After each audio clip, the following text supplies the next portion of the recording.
June 24th, 2025, 5:50 a.m. A Memphis tow truck rolled up to a one-story duplex on Pendleton Street. The driver was quiet. He had done this 9 times that week.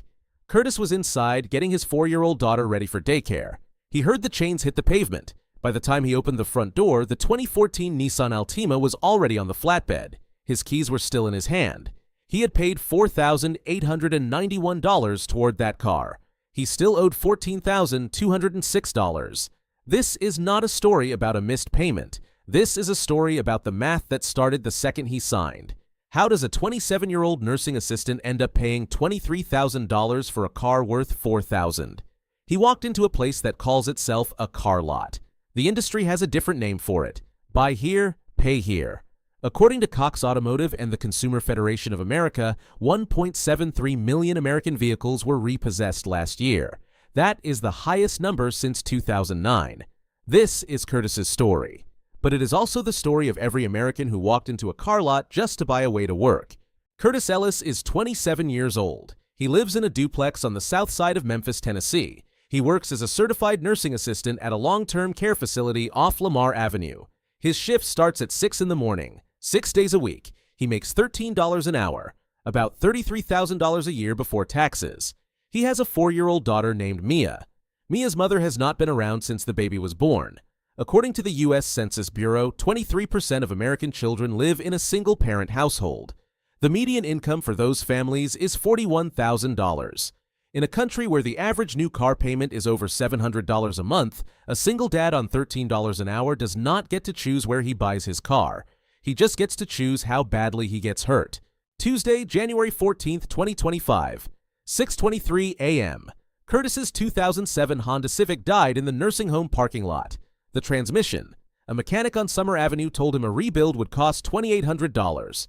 The car had 200,000 miles on it. It was not worth fixing. He had $412 in his checking account. He tried Capital One first. Pre-approval denied. Credit score 540. Subprime. He called Chase Bank. Same answer. He walked into a credit union. They wanted $6,000 down on anything reliable. He did not have $6,000. He did not have $600. He borrowed his brother's car for 3 days. On day 3, his brother needed it back. He missed 2 shifts that week. His manager pulled him into the office on Friday afternoon. One more, and we have to have a different conversation. 45% of low-wage American workers have less than $400 in their account at any given time, according to the Federal Reserve. 1 transmission, 1 starter, 1 bad alternator. That is all it takes to put them out of work entirely. Saturday, January 18th, 9:45 in the morning. Curtis drove his brother's car to a place called Herbies Auto Credit on Summer Avenue, a 2-acre gravel lot, about 40 cars, plastic flags strung between the lampposts. A sign by the entrance read, "We finance everyone. No credit, no problem." He was not the only single parent in the parking lot that morning. A salesman walked out before he put the car in park. His badge said Wayne. He shook Curtis's hand and asked him 2 questions. How much do you make a month? What can you put down today? He did not ask about his credit score. He did not need to. On the buy here, pay here lot, the credit check is the customer standing in front of you. According to a Consumer Reports investigation, buy here, pay here lots mark up the price of a used vehicle by 5 to 6 times what they paid at auction. A car worth $4,000 at auction sells for $12,000 on the lot. It gets financed at 20 to 30%. Wayne walked him over to a 2014 Nissan Altima with 142,000 miles. Sticker price, $11,995. Kelly Blue Book private sale value, about $4,200. Curtis did not know that. Wayne knew that. Here is what most people miss. On a buy here, pay here lot, the price on the windshield is not the price of the car. It is the price of you needing the car today. Walk away, drive 20 miles, sleep on it.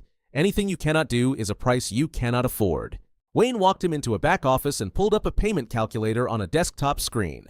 $1,200 down, $377 a month, 60 months. Curtis's tax refund was about to hit. The $1,200 felt manageable. The $377 a month felt tight, but he had been paying almost $400 a month to a babysitter on his overtime weeks anyway. He did not see the APR. Wayne did not point at it. On page 9 of a 23-page contract, there was a number, 24.99%. According to Bankrate, the average APR on a buy here, pay here loan in the United States runs between 20 and 30%. A borrower with prime credit at a credit union or at Wells Fargo pays around 6% for the same vehicle. There was also a line on page 11 that Curtis did not read. A starter interrupt device, a small black box wired into the ignition. If he ever missed a payment, the dealer could press a button at a desk. The car would not start. Between 35 and 70% of subprime auto loans in the United States now include a GPS tracker or a kill switch. According to a Federal Trade Commission inquiry, there was also a mandatory warranty, $1,650.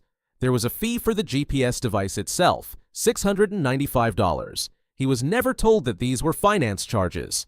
In 2016, the Consumer Financial Protection Bureau called this exact pattern illegal in a case against a Texas dealership called Herbies Auto Sales.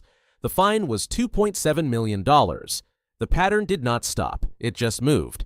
Curtis signed every page in 14 minutes. He drove off the lot at 12:17 p.m. He felt good. The system had finally said yes. Here is the hard truth. Total payments on a 60-month loan at $377 a month, $22,620. Plus the $1,200 down. He had just agreed to pay almost $24,000 for a car a credit union member would finance for $8,000. The first 3 months were calm. The Altima started every morning. Mia got to daycare on time. Curtis made every shift. February payment cleared, March payment cleared, April payment cleared. Then his employer cut his hours from 36 a week to 28. A new corporate owner had taken over the nursing home in March. A new spreadsheet decided how many CNAs each floor needed. His May paycheck was $340 short. He paid rent, he paid daycare, he paid the electric bill. He missed the May 11th car payment by 9 days. May 20th, 2:42 p.m. Curtis was wheeling a 90-year-old resident down the hallway when his phone buzzed. The text was automated. Your vehicle has been disabled. Please contact Easy Auto Credit immediately.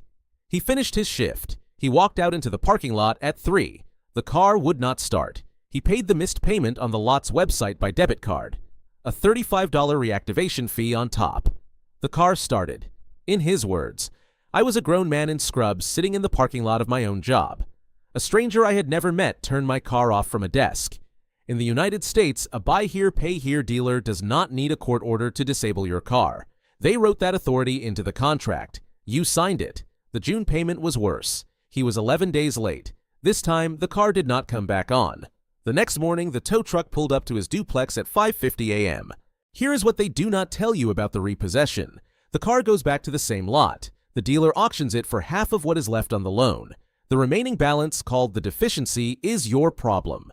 They sue, they garnish wages, they keep your tax refund through state intercept programs. After the repo, Curtis still owed $7,890 on a car he would never see again. His credit score dropped from 540 to 461.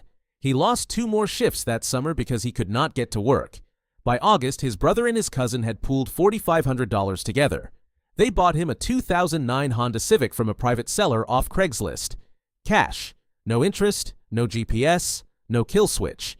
It is the same car he had before, 18 months older. Bought outside the system that almost took his job, his credit, and his daughter's daycare. Curtis Ellis is still in Memphis. He still works at the same nursing home. The deficiency balance from Easy Auto Credit went to a debt collector in October. They have called his cell phone 276 times since. He is not alone. According to Bloomberg, in 2025, the subprime auto delinquency rate hit 6.65%, a record going back to 1993. 1 in 15 subprime borrowers in this country is now 60 days behind on a car loan. In September of 2025, a Dallas-based subprime auto lender named Tricolor Holdings filed for Chapter 7 bankruptcy. Federal prosecutors charged the founders with systematic fraud. The company had built a $5 billion loan portfolio targeting Hispanic immigrants who had no credit history. Most of those customers are now stranded with cars they cannot title and loans nobody will service. J.P. Morgan Chase took a $170 million hit on Tricolor paper. The bank got bailed out by its other businesses. The customers did not. Here is what the Curtis story teaches.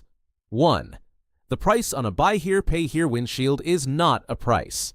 It is a tax on people who cannot wait 7 days. If you can borrow a relative's car for a week, do it. The math will save you $10,000. 2. APR is the only number that matters, not the monthly payment. A salesman who only shows you the monthly payment is hiding the loan. Make them write the APR on a piece of paper before you sit down. 3. Total cost is the second number that matters.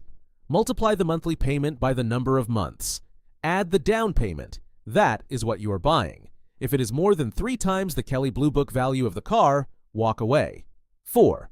A starter interrupt device is not a feature. It is a leash.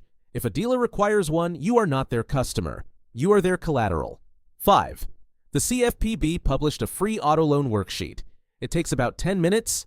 It will tell you if a loan is reasonable for your income before you sign anything. Use it. 6. Credit unions exist for this exact reason. Many will work with credit scores under 600. The interest rate will still be around 10%. 10% is not great. It is also not 25%. According to Consumer Reports, a typical subprime borrower at a credit union pays around half of what they would pay at a buy here, pay here dealership over the life of the same loan. The system is built so that the people who can least afford a bad loan get the worst loan. That is not an accident. That is the business model. Drop a comment right now and tell me, have you ever signed a car loan you knew was bad because you had no other option? I read every single comment. If this video made you think of someone, a friend, a brother, a coworker who is about to walk onto one of these lots this weekend, send this to them right now. If this channel is new to you, subscribe. We do this every week. Take care of your money. I will see you in the next one.